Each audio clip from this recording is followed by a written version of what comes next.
Hello everyone, this is Jason Barker for SteelBender.com. Today I have the distinct honor and privilege to be talking with a musical legend.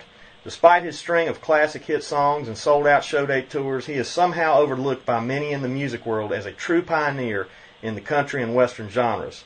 Additionally, though he has an overt disdain for rock and roll and anything that strays too far from the path of country, this guy can tackle just about any style of music with a high level of talent and virtuosity, almost as if to say, see, I can do that, there's nothing to it. But don't let the bravado and sometimes overwhelming personality fool you, though, because our guest today is a real musician in the truest sense of the word. There's a lot of conviction in his life, both from a musical and legal standpoint. It's time that the rest of the world learn about this icon.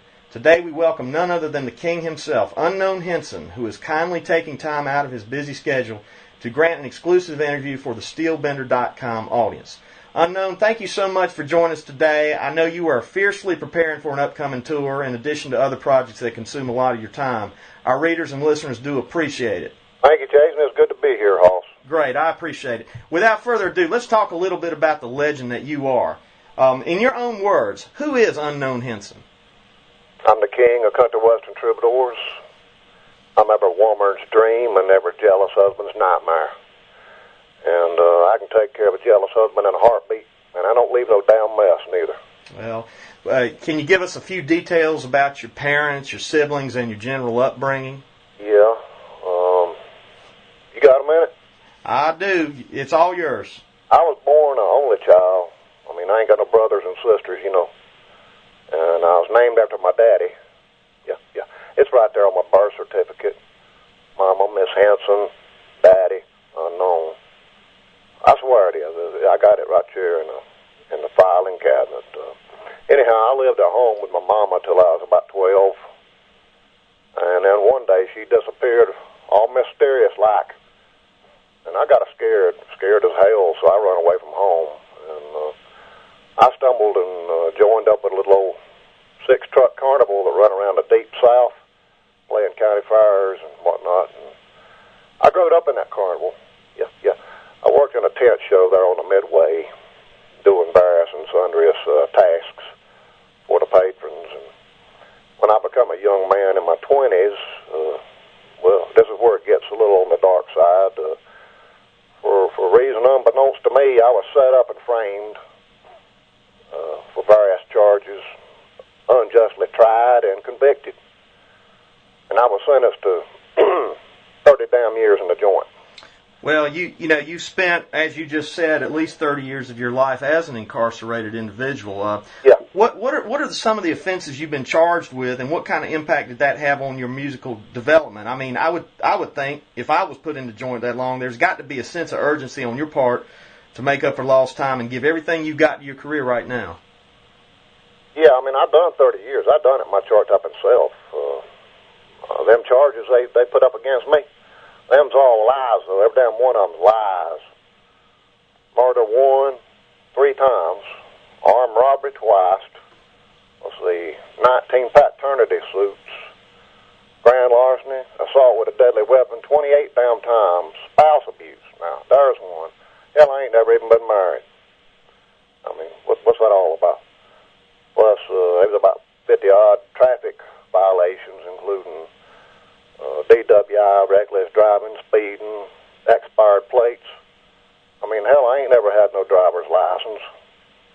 And here's another one, grave robbing and damn vampirism. Hell, I ain't no damn vampire. Hell no. I ain't never sucked nobody. I swear. And there in the courtroom, the judge, he sentenced me to 20 damn years for all that mess. So I stood up right there in front of him, shouted at the top of my lungs. I said, "Hey, Judge, when I get out, I might just find you and whoop your damn ass. What you think about that?" So he tacked on another 10 years of my sentence for communicating a threat. So 20 and 10, that makes 30. Yeah, 30. Hell, I don't worry about making up for no lost time. I don't waste no time worrying about my future. Why should I? After all, the future is unknown. Yeah. Think about it. that is just a hard story for me to listen to because I know you've probably suffered a lot because of that, but you seem to have merged, with all of your talents intact. And I just want to let you know, as a fan myself, we all are glad to see that. You have a very distinctive visual appearance, and there are a lot of people out there with musical talent, but they don't have the total package of ability and looks like you do. How much of your success has to do with the way you look? Well, first off, I was blessed with a fine blue-black full head of chart-topping hair. I mean, thick as hell. And I do have a bountiful dose of striking facial hair, my eyebrows, my sideburns. Woman's likes that. Matter of fact, it drives the woman's wild. But I think the real substance is in the chart-topping songs I write and my singing and my guitar player. Yeah. Well, it's a package. Mm-hmm. It's a total thing. Yeah, it's something that definitely catches people's attention, and I think it's an important part of who you are. But it won't concocted, it won't contrived, as they say. Mm-hmm. It come natural by God Almighty Himself, who created me. Do you resent the fact that even though you are the undisputed king of country and western troubadours, that people sometimes don't acknowledge their debt to you? For instance, Gene Simmons of the rock group Kiss has never once said that he learned to spit blood on stage by watching you perform. Of course, with him, it's an act, but with you, it's real. Garth Brooks, for instance, set new standards for flashy country shows, but never acknowledged that you were using pyrotechnics on stage decades before anyone else. This has got to bother you from time to time. Well, first off, the only thing I remember about Gene Simmons is she was a right pretty female woman movie star in the 1930s and 40s. Yeah, I've seen some of her pictures. Matter of fact, she was pretty as hell. Oh, yeah.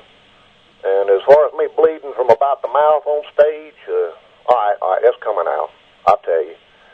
I do have a slight dental affliction, and my gums bleed from time to time and get infected.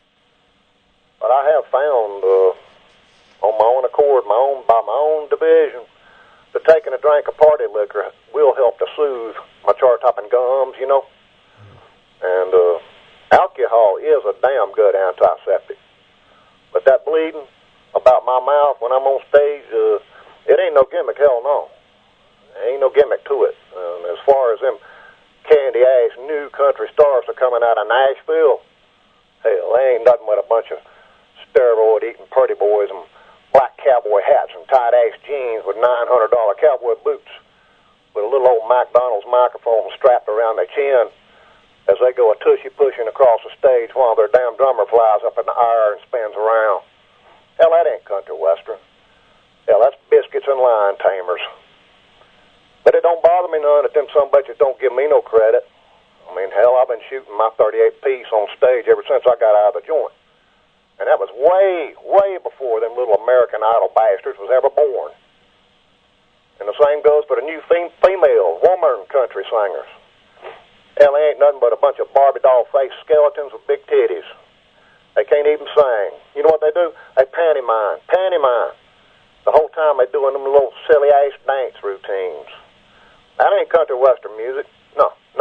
Also, Nashville, if I may say this, Nashville needs an enema. An enema. Yeah. And I, unknown Hinson, king of country western troubadours, am just the man to administer said enema. Well, you mentioned American Idol. If Simon had a chance to judge unknown Hinson, what would you tell him? I don't know who you talking about.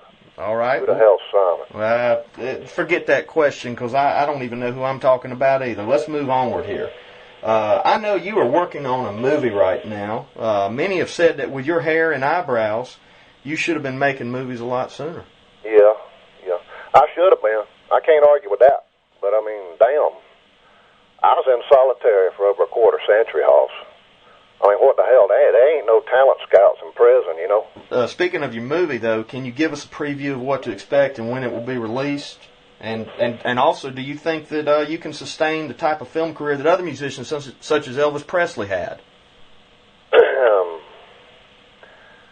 Well, that's true. A Hollywood Picture Company is making a feature film about my chart-topping life. And I can tell you this, the title of the movie will be Unknown Hinson. Yeah, Unknown Hinson. That's UNKNOWNHINSON. And I can't tell you nothing else about it because, hell, I don't want to give it away, you know. And believe me, enough of my chart-topping mess has already been gave away. And as far as that Elvis goes, there ain't no Elvis to it, Hoss. No. With all due respect to the dead, I mean, Elvis has been dead for almost as long as I was in a damn joint. So the people need to get over it. He's gone. They need to get themselves alive. I mean, Elvis, he could sing a little bit, and he made a good pretty boy, you know, but he couldn't play the guitar worth a damn. Everybody knows that. This is the honest-to-God truth. I ain't, you know, this is the truth. Hell, I was watching the Elvis movie on the TV one day, and I seen him pick up a bass, a damn bass guitar, and pantomime a lead guitar solo with it. Now, I seen that with my own chart-topping eyes. He ought to know better than that. Besides, I mean, Elvis was a doper. Yeah. He took a hell of a lot of drugs. He done it. And, I mean, I drank. Hell, everybody knows I love to drink. I love my party liquor. But at least party liquor is legal. Yeah. You can buy it legally. And all them drugs Elvis took was illegal as hell. Now, does that make him a hero? Not in my book. No, makes him a punk. Jason Barker for SteelBender.com, continuing our discussion with Unknown Hinson. Let's talk a little bit about Unknown Hinson's music. Unknown, as you know, there's a new sound that's taken the world by storm, and many people are calling it the Unknown Hinson beat. For the few out there who might not have heard your records before, how would you describe what the Unknown Hinson beat is? Well, you can call it what you want to, Hoss, you know. All I know is it's my mess. Yeah, I created it. And I, Unknown Hinson, didn't get no damn help in developing my chart-topping formula. I mean, I didn't get no help at all. But if I was hard-pressed to give credit to somebody, you know, then it would have to be God Almighty Himself for creating me. Yeah, that's the way I see it. Mm-hmm. Well, you're on record as saying that rock and roll is straight from hell. Why do you think this is? And is it possible for a person to get to heaven if they play or listen to it? I said it. Yeah. I said it, and I believe it, don't you? Yeah, I do. I truly do believe that. Yeah. And, well, hell, whether you do or you don't, listening to the rock music makes young folks, take drugs. And them drugs make them see things. Yeah, see things that ain't there. It makes them hallucinogize, you know? Like in them taking that acid on a trip, all that mess. They see things that ain't there. And listening to rock will make a young'un who is high on drugs think that the flashing lights of a police car is a Christmas tree. So they go running up to the damn flashing lights to see what Santa Claus brought them. They think it's a Christmas tree. Yeah. But they only when they get there, they find that Santa Claus is handcuffing their ass and throwing them in the cruiser for a ride downtown. Think about it. It happens. But I don't blame the young'uns of the day. No. You know, after all, they ain't nothing but just the innocent, ignorant offspring of them damn sorry-ass hippies that was rolling around naked in the mud at that Woodstock, smoking and popping God knows what, and listening to rock music. I maintain it ain't the young folks' fault, but it's up to somebody to show them the way. So that's where I think I can do some good, you know. And I will simply say to the youth of America, the youth in Asia, and the world, throw you damn rock records in a trash can, get on board the Unknown Hinson Country Western train right now, today. Because if you don't, when you die, you will go straight to hell, where you will roll and tumble on Satan's rotisserie for all eternity, baby. That's it. Yeah. And all the young'uns that listens to rock music, if they listen to it, they will receive free tickets to that barbecue at Satan's house. And once they get there, they will be toting pine knots and fat wood to kindle his fiery flames. That's it. Mm-hmm. Well, let me ask you this. Who inspired you musically as a youngster? My mama. Mm-hmm. Yeah. woman, and she could play the hell out of a guitar. And she had the voice of an angel. Did you ever have the chance to meet or play with any of your heroes? Well, yeah, my mama, I mean, hell, I played with her all the time till she disappeared, you know. You just don't know what happened to her, do you? Hell no. Wish I did. You are known, no pun intended, for being very demanding of your bandmates and insisting on musical perfection for both your records and show dates. Yeah. What do you look for in a musician who's going to play in a band with you? What I look for in my show day band members? Yes. If they're going to pick in a band with me, well, let's see. Hell, I don't know, a strong back, a driver's license, and a pay-at-the-pump gas card. Would you ever consider having, say, a female musician in your band? And if so, would she get paid the same as everyone else in the group? Well, if she had a strong back, a driver's license, and a pay-at-the-pump gas card, hell yeah. I mean, don't get me wrong, I love and respect women. Yeah, I respect them. And believe me, they would receive equal opportunity if they was in my band. Yeah, she get paid the same thing as the mans in my group. Of course, the salary does fluctuate from time to time, not unlike the cash American dollar does in the world market, you know. Well, speaking they get treated equal. Yeah. Well, speaking of your bands, I think you tour, if I'm not mistaken, in a three-piece band format. Now, do you find that playing live in a trio and recreating some of the songs on your records is difficult? Because, you know, a lot of your songs on your records, which sound great, are layered with pedal steel, keyboards, and, you know, multiple guitar parts. Are you saying that I don't recreate my mess as good live as it sounds on my records? No, I'm not. Because if you are, this interview's over with. Well, I'm not. I just wanted to know for the audience out there. All right. If you sure. Yeah, I promise you. See, I don't need all that lush, big production mess when I play live. I don't need it. No. See, the Warmers, they come to see me and hear me sing and pick the guitar. They don't give a damn about no keyboards, piano players, violins, steel guitars, horns, and all that mess. Me. That's what sells tickets. Let's say you've got a drummer in the band. How do you deal with a drummer who cannot find where the one is? I don't know what your experience is, but you know, I'm a musician myself, and I have to play a lot of times with drummers who cannot hold the beat down. They're either speeding up, slowing down. A lot of them don't know where the one is. How do you how do you deal with them when they don't know where that one is? Well, Hoss, drums, I have found they a hellish necessity, you know. And I put up with them. I have to. But I think that number one and number two is something that the drummer's mom and daddy should have explained to him when his was a baby. I mean, I can't help or hinder him, you know. Did you have your chart-topping looks when you were a baby? Did you have your chart-topping looks when you were a baby? I just can't imagine you as a baby for some reason. I'm older than I look. All right. I know it's difficult, but oh, hell yeah. Okay. Well, I look a lot like my mama. Don't look a damn thing like my daddy. Yeah. Well. Or to somebody who said he's my daddy. Well, let me ask you this. This is a real important question because I know a lot of the musicians out there would like to know this. Is Unknown Hinson a singer or a guitar player first? Unknown Hinson is a songwriter. Yeah. I write about real life experiences, also about the family nuclear unit in this United States of America. That all my songs deal with real life experiences. Singer, songwriter, guitar player. I ain't no particular order. Hell, I do them all at the same time.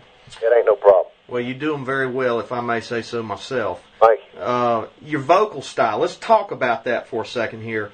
Your vocal style, I think, is very unique and influential to a lot of today's country stars, even if they won't admit it.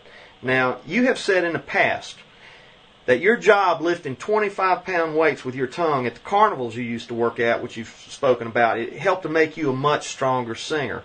Are there any other things that you do besides that to keep your voice in good shape? Well, first off, what I actually said was that I experimented with sword swallowing, the art of sword swallowing, during my years with the carnival. And I believe that helped me to be a better country western singer. Now, I did lift 25-pound weights with my bare tongue. I done it. And I reckon in an indirect way that could help, but about the only other therapy that I practice, so I don't do the sword swallowing no more. Mm-hmm. No. Doctor says that's a no-no. Right. I'm not cut that out. And it did help, but he said don't continue. Right. So I took it as his advice and stopped. But the only other therapy I practice for my voice box would be drinking plenty of party liquor. Yeah, the vodka, half-gallon type. Do you have a favorite kind of vodka? Interesting question. That's an interesting question. See, I got a point I'd like to make about drinking. Right. Drinking, hell, it's part of the American heritage, right? Mm-hmm. Been here since, our forefathers of this nation drunk. Well, you go back like hell. Go back to the Bible. There was drinking in the Bible. That's it. Water in the wine. Think about it. Mm-hmm. But drinking is a serious thing. You got to use your head when you drink. Mm-hmm. You got to drink. Be responsible, as they say. Mm-hmm.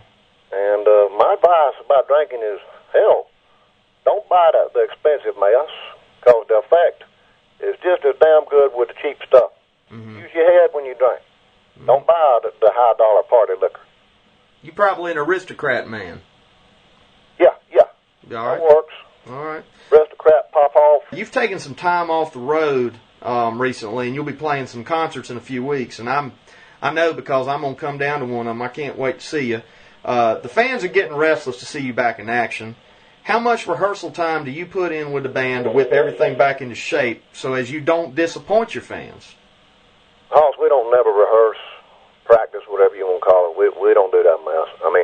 The boys in my show date band, they've been playing my mess for over 10 years.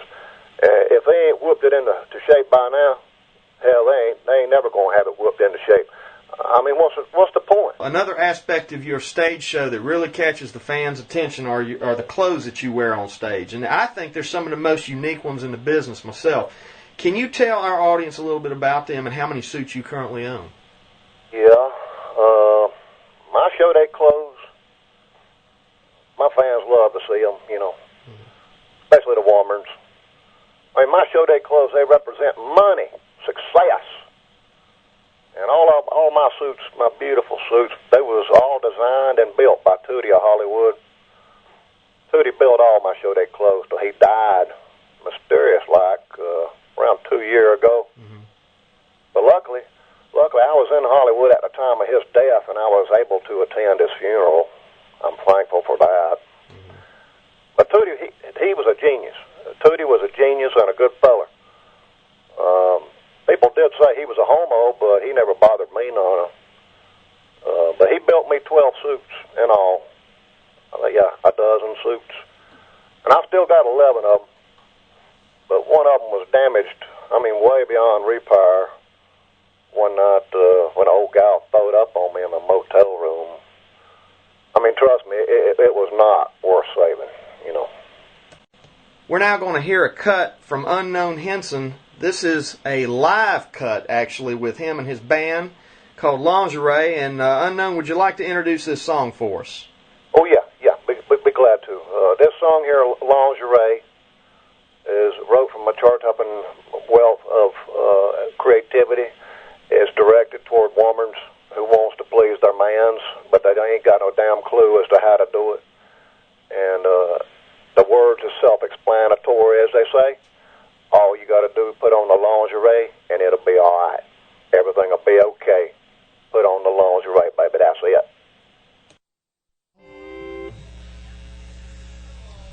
Hey, kiss my ass, Hoss. I play what the hell I want to play when the hell I want to play it. You got that? Huh? I'm talking to you, biggin'. You don't even want to stick your hand in this garbage can, kitty cat. No. You don't dare dream of what's inside, baby. Let me tell you that right now. Yeah.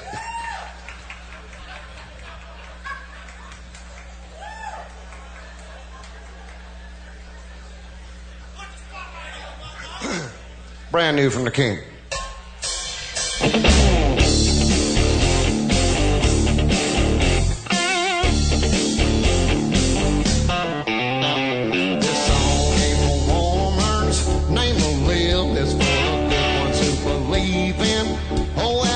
crib. Your husband worked all day. He should have been home by 5. His supper's on the table getting cold as ice. Now don't raise hell at him. That'll just chase him away. When your man comes home for supper, baby, put on some lingerie. Something lacy.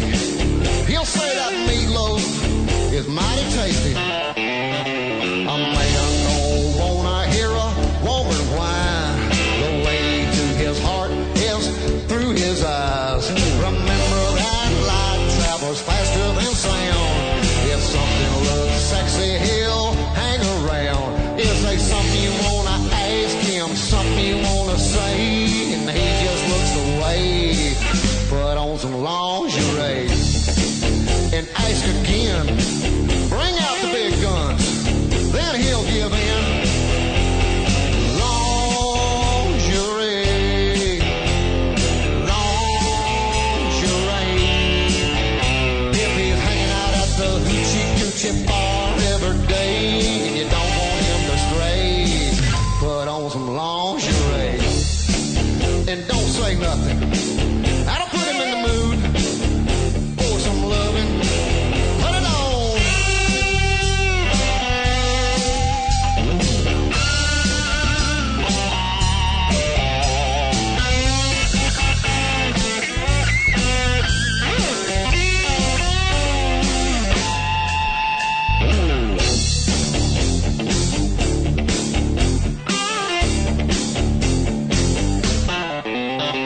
Remember what you wore on your wedding night. It don't matter if it's wrinkled and a little tight. If you a married woman, then it ain't no sin to show your loving man just a little skin. Get rid of that damn mood, throw that thing away. Get out that negligee, put on some lingerie.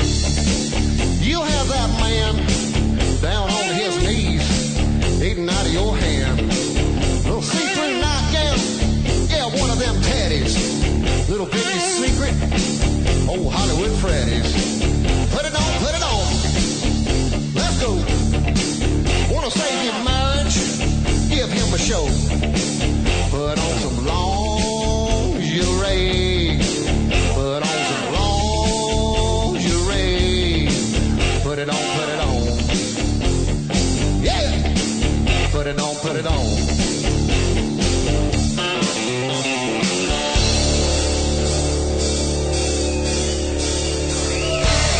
Brand new from the King, thank you.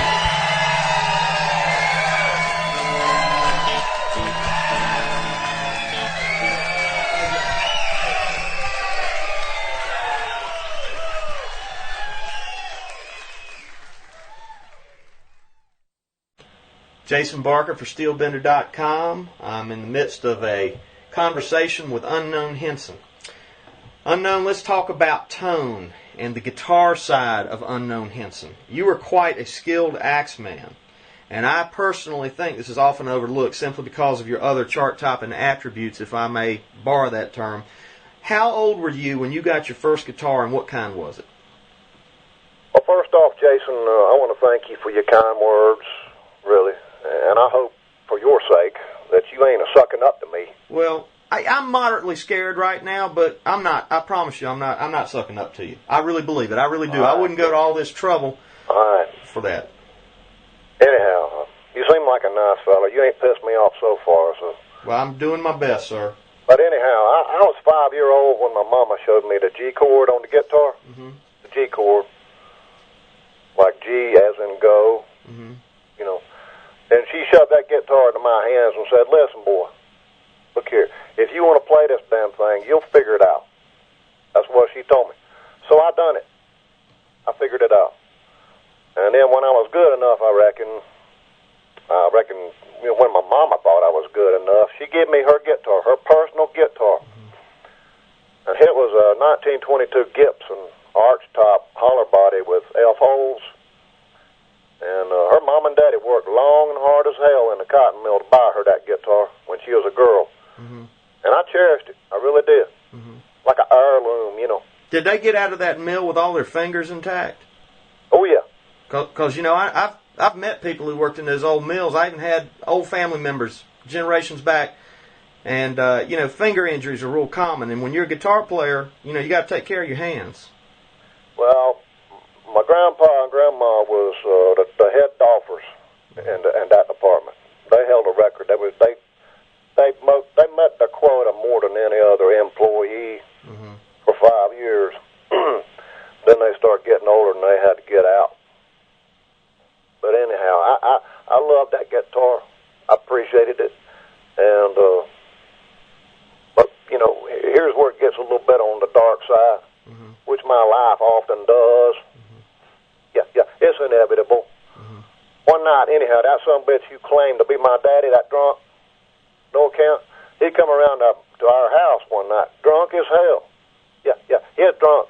And he wanted to get my mama to dance with him and give it up. And make that whoopee, But she couldn't because she had a real bad rash on her butt.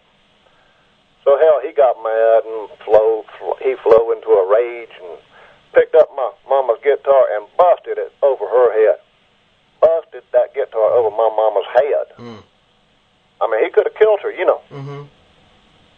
Well, me being her only child, I grabbed my damn ball bat and I flogged his ass butt good. Yeah, butt good.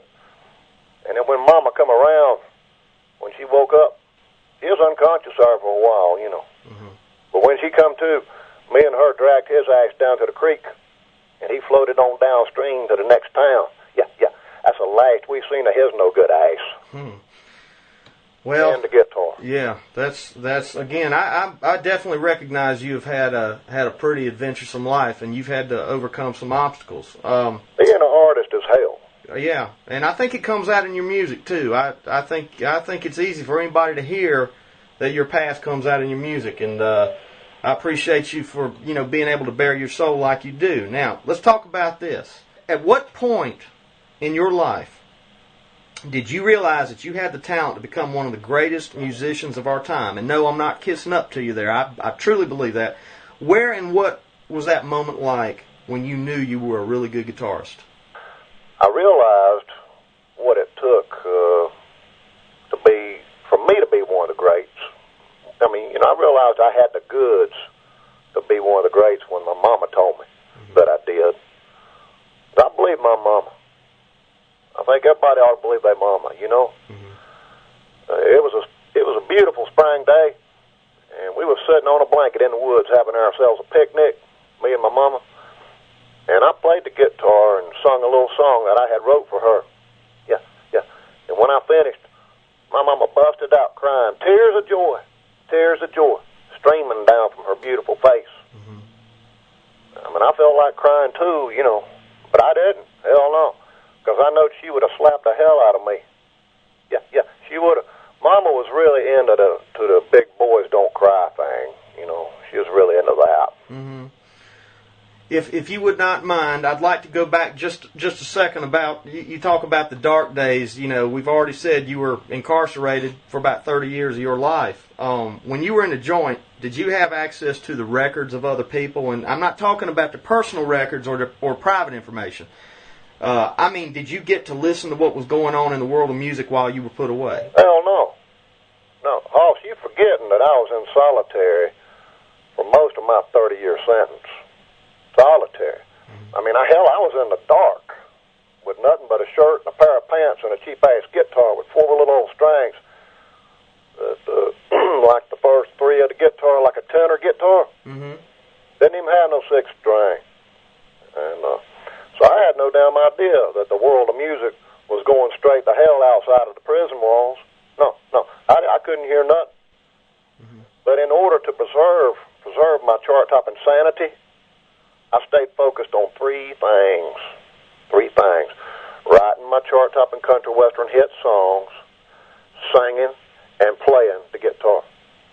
Now, I didn't waste my time doing push-ups and sit-ups and getting tattoos and mess like that. No. I preserved my chart-topping brain by writing, practicing my guitar, and singing. In total dark, solitary confinement. And I didn't have no damn paper and pencil to write them down with neither. I wrote them songs. I kept them all inside my chart-topping brain. just like old Mozart done. Mm-hmm. So Unknown Hinson didn't need a 4-track machine or anything, none of that stuff. Oh, no. No. All right. Well, all in my head. See, people, they see me, they don't dream that inside my chart-topping head is a bottomless pit of creative wealth, oozing with country western thought matter. Your next album's already been written up in there, hasn't it? I got hundreds. Right. Well, we're looking toppers to burn, baby. That's it.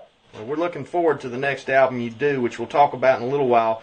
Let's talk some more about the guitar side of Unknown Hinson. How would you advise an aspiring guitarist growing up today in terms of helping them find their own sound and path in music? Do you think they should try and copy all of your licks, or is that simply an impossible thing to do? Well, Jason, first off, to answer the first part, I would say to all the young guitar players, I don't like to give advice, and I sure as hell don't like to receive advice. So, but I mean, as far as any points I might give to young guitar players, I'll just say practice your guitar. Yeah, practice your guitar at least a half hour a day, and don't give up. Hell no, don't never give up. Who knows? I mean, they might end up a rich and famous recording artist like me someday. You don't never know.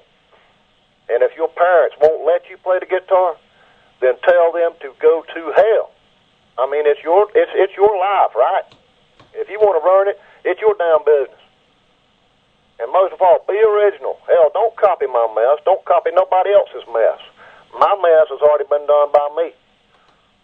But most importantly, I would tell the young guitar players, try to avoid a prison sentence if humanly possible.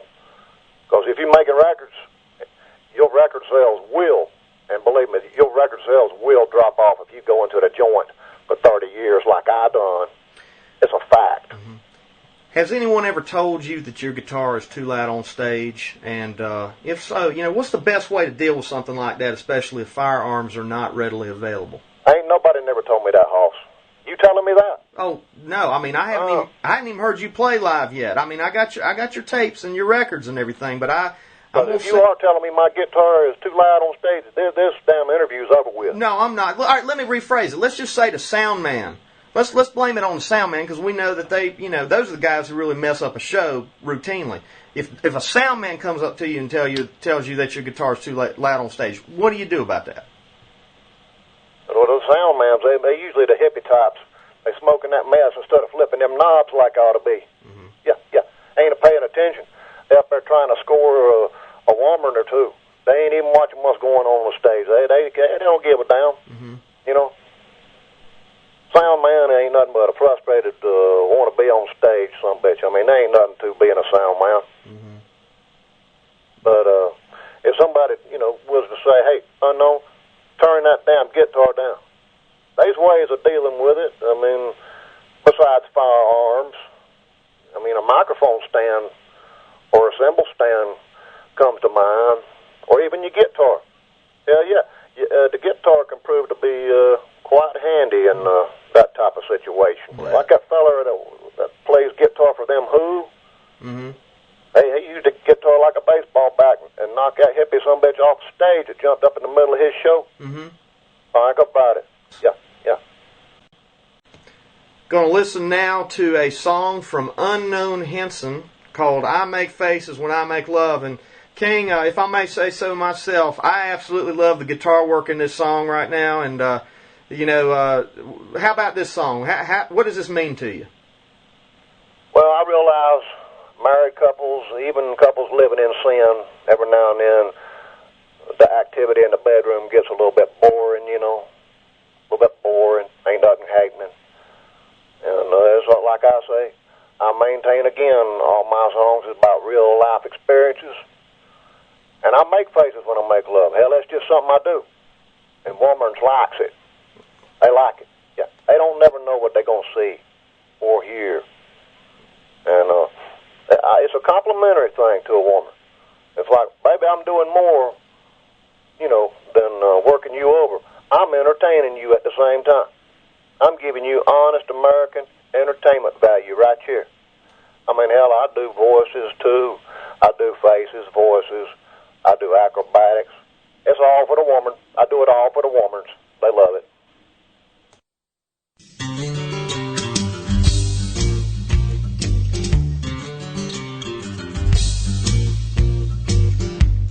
as hot and black as tar.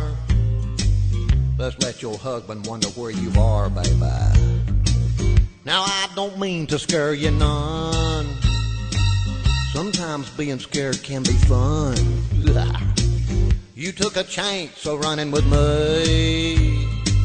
They ain't no telling what you will see, darling. Before the evening turns into morning, I'm a-giving you fair warning. You better turn out the lights, sure enough, 'cause I make faces when I make love. That's just something I do, baby. Woman likes it when passion flows through my veins. Sometimes it causes my face to change. You might see a wolf or a cat, a rattlesnake or maybe a bat. Now baby, don't you get alarmed, 'cause I don't mean you any harm. You better turn out the lights, sure enough, 'cause I make faces when I make love. I can't help it, baby. Gonna pick one.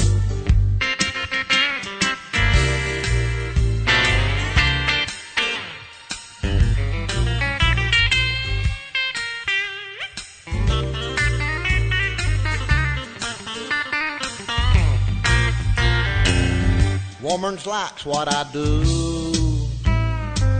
I promise you, darling, so will you. I do it with style, you got to admit. This love affair you won't forget. So enjoy my love spectacular. I make romance kinda like Dracula. You better turn out the lights, sure enough, 'cause I make faces when I make love. I warned you, baby, now I warned you. Billy Lugosi and Boris and Long made women scream when they come on. I tell you right where they went wrong. They couldn't sing a country western song. Now baby, don't you get alarmed, 'cause I don't mean you any harm. You better turn out the lights, sure enough, 'cause I make faces when I make love. I can't help it, darling. It's just something I do, baby. You better turn out the lights, sure enough, 'cause I make faces when I make love. You're gonna like it, baby. I promise you. Don't close your eyes now.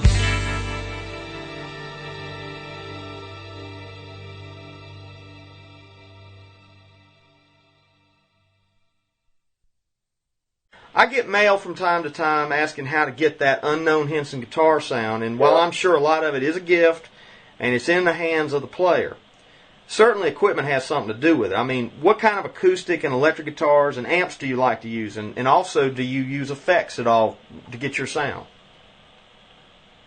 Jason, a guitar is like a hammer or a screwdriver or a wrench to me, you know, or a 2x4 piece of wood.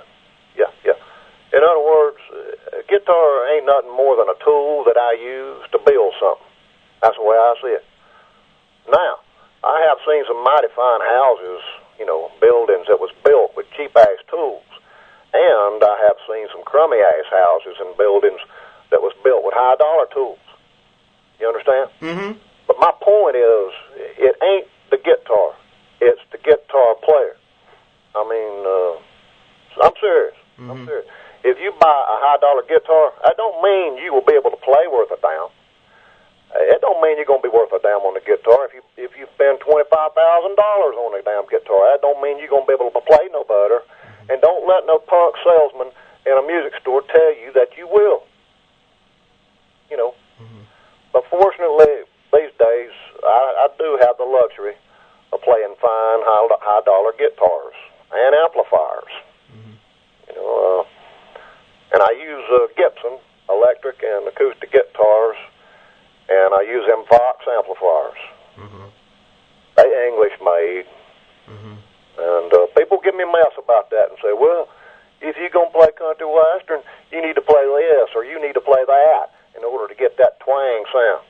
I say that's bull. The twang is in the player, not the damn equipment. Mm-hmm. Hell no. The twang is in the player.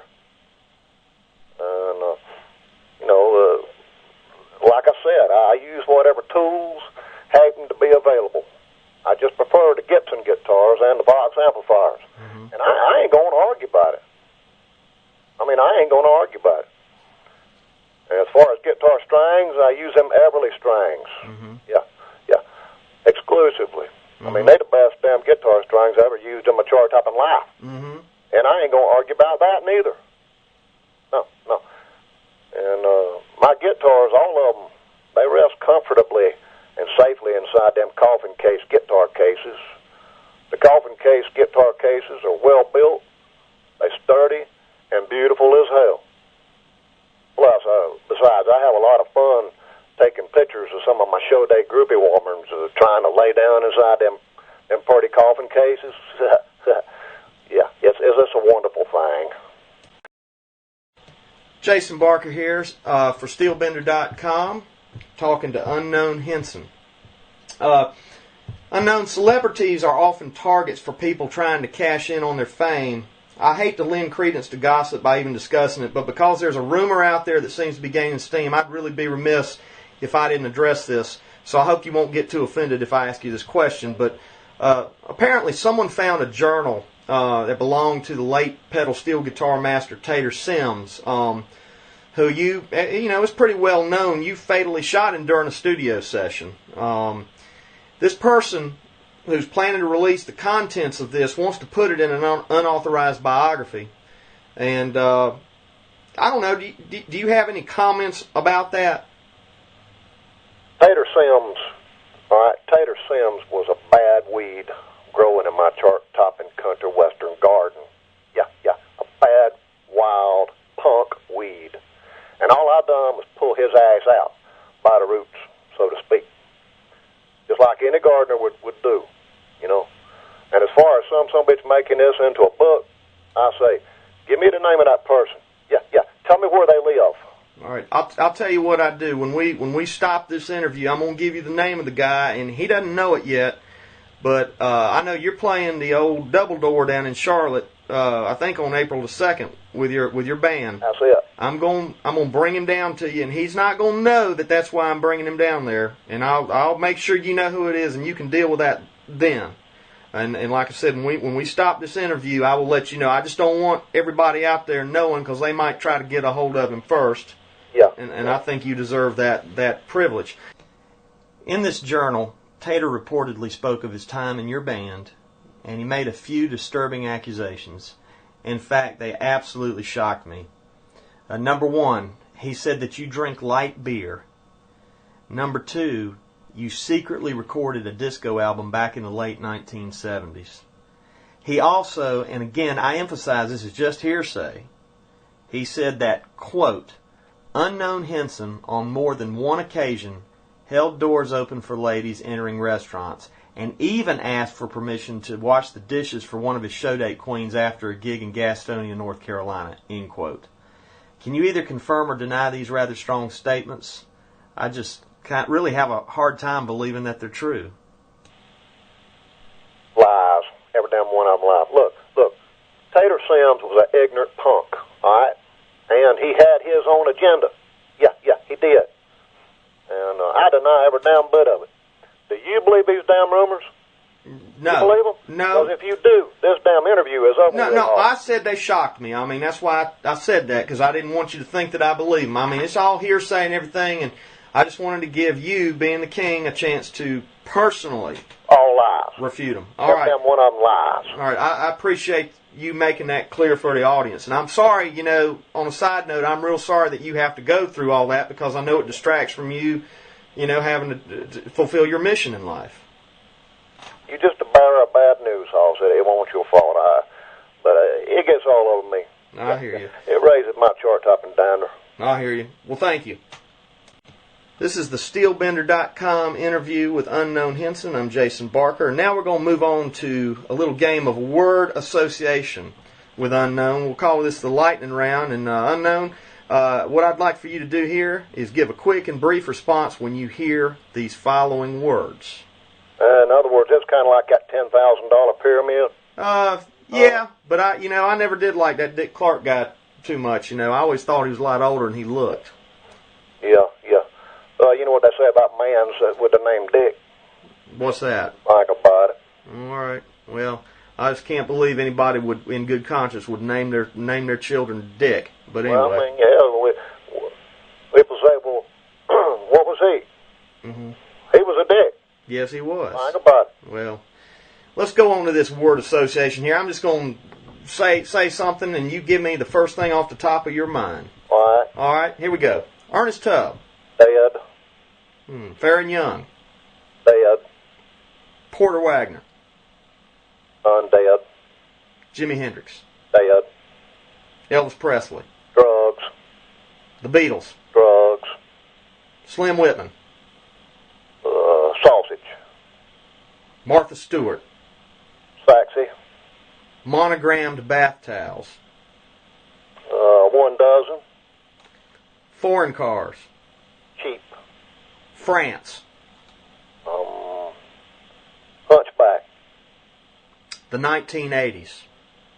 Prison. Marijuana. Hippie. Percodam. Elvis. Burt Reynolds movies. Gidget. Maker's Mark. Antiseptic. Everclear. Antiseptic. Unknown Hinson is now going to share some more of his chart-topping sounds with us. We're going to hear a cut called Polyurethane, and let's hear from the king himself about what he had in mind when he wrote this song. Polyurethane is a chart topper about a sweet young thing I met who was well endowed with many of the attributes that I have discussed earlier in this interview about what I like about certain women and what I don't like about them. She has all the qualifications, so I penned a chart-topping hit about her.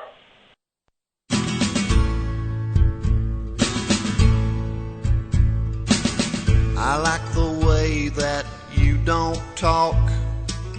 I like the way that you don't walk.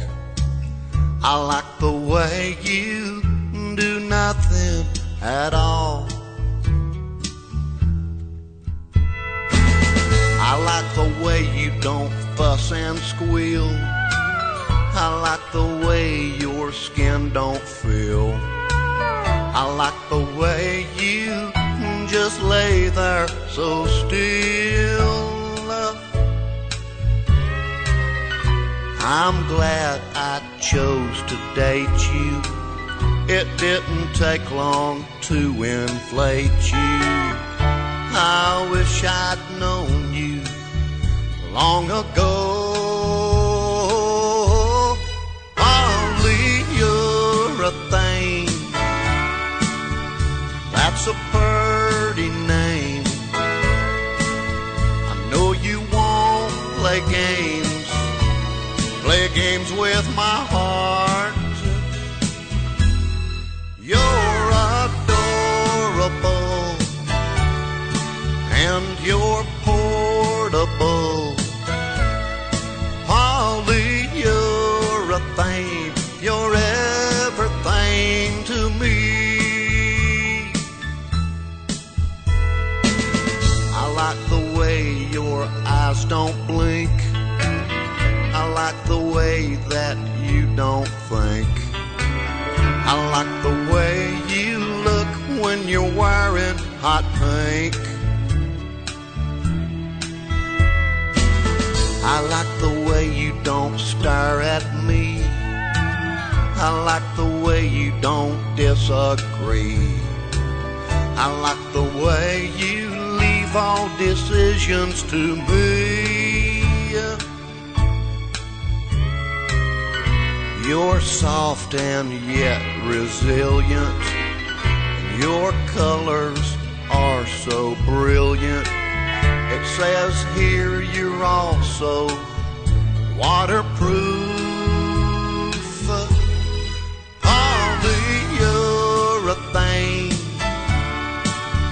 that's a pretty name. I know you won't play games with my heart. You're adorable and you're portable. Polyurethane, you're everything to me.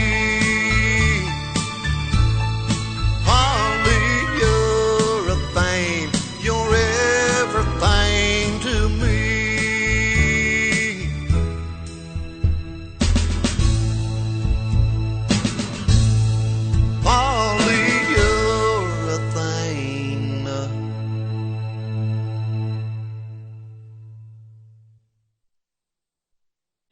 Jason Barker of SteelBender.com talking with unknown Hinson.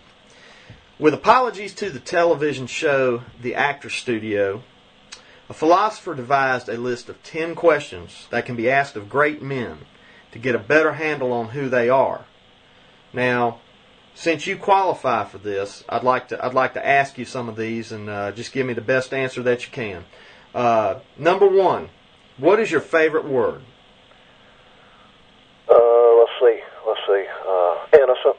Okay. Number 2, what is your least favorite word? Guilty. Number 3, what turns you on? And I mean by that physically, emotionally, spiritually, and creatively. All at the same time? Yeah, if you want. Let's see. Well, a turn on for me would be pretty woman's that don't talk. Yeah. Well, that leads me then into number 4. What turns you off? Pretty woman's that do talk. Okay. Number 5. What is your favorite sound or noise? Favorite sound? The sound of a woman screaming with pleasure. Yeah, that's it. Number 6. What is your least favorite sound or noise? Well, that would have to be the sound of a woman screaming for the police. Mm-hmm. Number 7. What is your favorite curse word? That's a tough one. I don't know. Okay, bitch. All right. Number 8. What profession besides your current one would you most like to attempt? Well, that's easy. A ventriloquist. I love a damn good puppet show, don't you? Oh, yeah. What, do you have a favorite puppet show? No, I like them all. Okay. I like them ventriloquist dummies the best. Mm-hmm. I don't like them little sissy hand puppets. I like them ventriloquist dummies. Mm-hmm. Number 9. What profession besides your current one would you least like to attempt then? Well, probably a fry cook. All right. Yeah. That'd be a nasty job, I think. Mm-hmm. A lot of musicians have to do that, though, don't they? Not me. Hell no. Mm-hmm. Well, number 10, and this is kind of a deep question. I don't eat no solid foods. I ain't about to be cooking them, you know. Mm-hmm. You only do you drink the shakes at the fast food restaurants? Drink what? The shakes, the milkshakes. No, hell no. Okay. No. Well, you don't ever know where fast food's been, what it's been into. Mm-hmm. Let me ask you this. This is number 10, and again, as I was saying, this is a really deep question here, but I know you're a religious man because I've seen you. I mean, I just know, I get the feeling. If heaven exists, what would you like to hear God say when you arrive?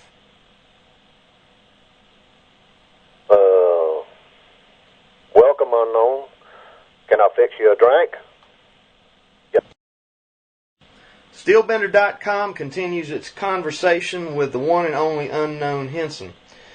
Unknown, in anticipation of this conversation, I've received a number of questions on my website from the audience out there that I would like to share with you. Here's some reader emails that I'll give to you right now, and I think you'll enjoy this opportunity to interact with your fans directly. Here's the first one. To the Queen, I'm laying down the challenge to your throne and questioning your claim as the undisputed king of country and western music. What are you going to do about it? Signed, Toby K. in Nashville, Tennessee. Well, all right, first off, get your damn facts right before you go questioning my chart-topping integrity. I mean, I never claimed to be the undisputed king of country and western music, all right? I never claimed that. I am the undisputed king of country western troubadours. There's a damn big difference. Think about it. All right. I'm sure Toby will appreciate that answer. He need to get himself a life. He need to get back on his naughty track. All right.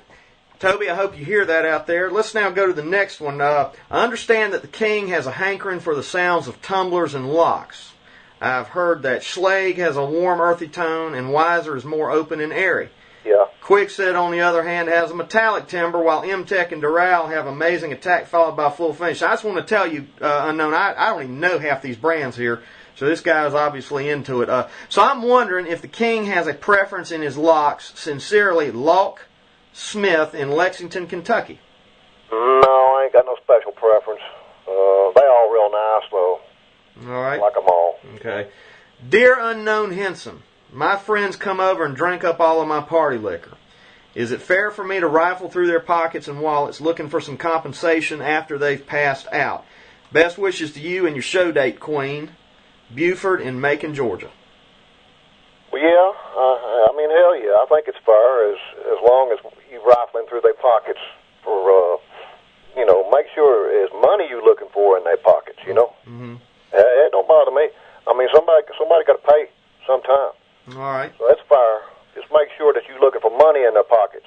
Nothing else. That's it. All right. Here's another one. I know the king is very precise in his bookkeeping during his show date tours. On payday, I get paid hundreds, so I like to spread it around. I'll buy my friends a drink, but I can't get no receipt from the vending machine. What's the best way to keep track of these expenses? I consider them charitable deductions. Signed, Fiscally Responsible in Dallas, Texas. Well, hell, I mean, take care of your money. Take care of your earnings. Don't throw your damn money away on your friends. Hell, let them buy you a drink. Okay. What's that all about? Well, that's good. That's good financial advice. There you go. Now, I'm happy to say that we do have some women who have written in here. Here's one from Barbara Ann Mayfield in Auburn, Alabama. She writes, I need some advice from Unknown Hinson. It's very important for me to please my man when he comes home from a hard day at work. I especially like to cook for him and make his favorite meals. The problem is he recently lost several of his teeth in a lawnmower accident and he's having a lot of trouble eating solid foods. Where can I find good recipes for meals you can eat with a straw? Well, Barbara Ann, there's plenty of recipes for liquid diets at your local party liquor store. Okay. They got hundreds. All right. All right, here's from Catherine H. in Beverly Hills, California. If the king could be a tree, what tree would he be and why? That's a good one. Thank you, Catherine. If I could be a tree, what kind of tree would it be? And why? I'd have to say a tall and mighty oak. Yeah, towering high in the sky, gently weaving to and fro in the breezes of God's breath, looking down upon the entire world at my chart-topping roots. Mm-hmm. I'm sure Catherine will probably appreciate that. They all do, Hoss. Yeah, I did get a last minute. Actually, this person called me this morning, and it kind of surprised me. But here's what this is a guy. He says, I have caller ID on my phone, and I get strange calls in the middle of the night, and it says caller unknown on the display. Yeah. He wants to know, he says, are you stalking me? If so, please stop. And that was from Danny B. in Charlotte, North Carolina. Oh, no. Listen here. That poor misfortunate son of a bitch, he's deluded. He's deranged. He's been following me, stalking me for years. So basically, he's stalking you. You're not stalking him. Hell no, I ain't stalking him. Look here. You want me to get into it a little bit further? Sure. You want the damn details? I want all the details, even if they're dark. All right, look here. When I first got out of joint, all right, when they released me in 1993, part of my, the duties I had to perform, I had to perform some public service, on my, what you call, I was on, what's the damn word, hell, I can't think. I ain't normally up this time of day. Community service. Community service, yeah. I had to go 3 or 4 times a week and put on shows at rest homes and sanatoriums, all right? And this ain't no lie. I played for a sanatorium, and this boy, I know who you talking about, hisn't happened to be there as a patient. He seen me there in the rec room with everybody watching me singing my chart-topping hits and playing my guitar. And he got obsessed. Yeah. He got real obsessed with me. And when his'n got out, he's been stalking me ever since.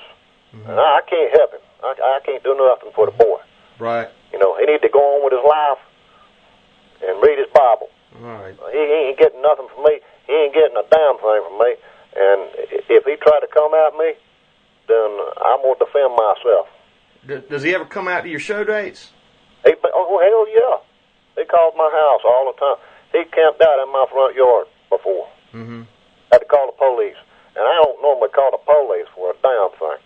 But, I didn't want to hurt him because I realized he was out of his damn mind. So they carried him off. Let's listen to some more Unknown Hinson, the king of country and western troubadours. We're going to play one of his chart-topping hits here, I Cleaned Out a Room in My Trailer for You. Unknown, tell us what you were thinking about on this one. I Cleaned Out a room in my trailer for you is straight from my chart-topping heart. Yeah, straight from my heart. I mean, despite what people might think about me, they might think, well, King, you a little bit hard on women, you a little bit tough. But hell, I love them. I know there's a lot of women in this world that is behind on their rent. Yeah. They need a place to stay. And this here song, all I've done is depict what I would do for a woman in words and music. I'm going to try to help them out by giving them a place to throw down.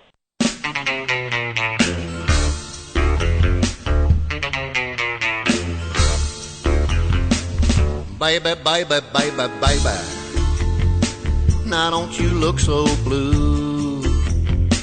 I got a surprise for you, darling.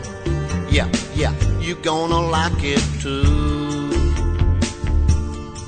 Well, your landlord throwed you out 'cause your rent was overdue, so I cleaned out a room in my trailer for you. I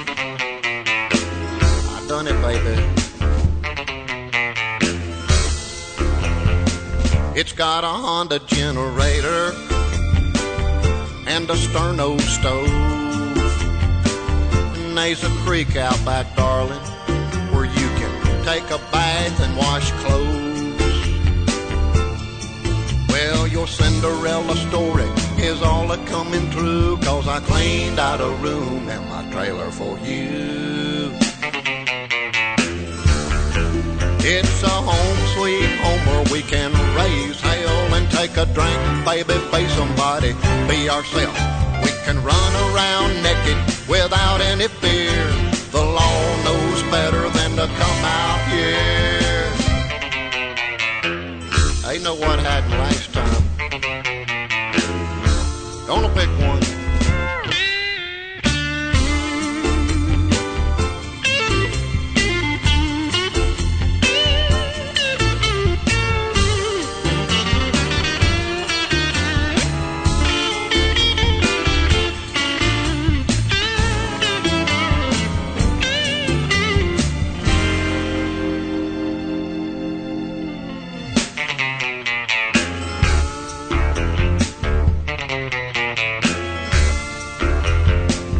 Got a case of party liquor and a case of potted meat, and I got some stick candy, darling. Yeah, in case you want something sweet.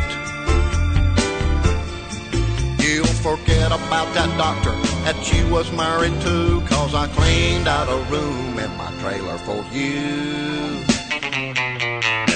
That's right, you'll be queen for a day, every day it's true, 'cause I cleaned out a room in my trailer for you. I hope you like your new home, darling. Would you like for me to carry you over the threshold? Well, Unknown, that's about all the time we have today. And I know you need to get back to getting ready for the big upcoming show dates ahead. Or actually, you're always ready. I know that. Actually, I need to go back to bed. That's what I'm getting ready to do. Well, this has been a terrific honor for me, and I thank you again for spending your valuable time with us. Best of luck on everything, and here's to your continued chart-topping success. And, I really want to issue condolences about the loss of your mother. I hope that they end up finding her. For the folks out there who want to find out more about Unknown Hinson and learn about his show date schedule, please visit the King's website at www.officialunknownhinson.com. And be sure to tell all of your friends about this interview and Unknown Hinson's amazing talent. They'll be glad you did. Thank you, Unknown. Do appreciate it. Hey, it's always a pleasure, and I hope we done some good here for the folks. I hope that by listening to this interview and my chart-topping insights on life, real-life experiences, might have helped prevent, I don't know, a marriage breakup or help prevent a car accident or something like that. You can also get in touch with me at www.unknownhinson.com. Okay. Thanks a lot. Once again, this is Jason Barker for SteelBender.com, signing off for today. Yeah. As we leave you, though, let's listen to one more chart-topping hit from the king of country western troubadours, Unknown Hinson. Here's a track called Your Man. It's part near 12 o'clock. Do you know where your husband is? You don't know where he's run off to, and you don't know who he's running with. You say he never holds you tight, and he hangs out at that spot each night. You wait up for him, but he don't show. Well, darling, there's something you should know. Your man is gay as a goose, darling, gay. And that's the truth, darling. I hate to break the news to you this way, but your man is gay as a dawned apparel, gay. He's a flaming arrow, heads up, babe. Your man is gay.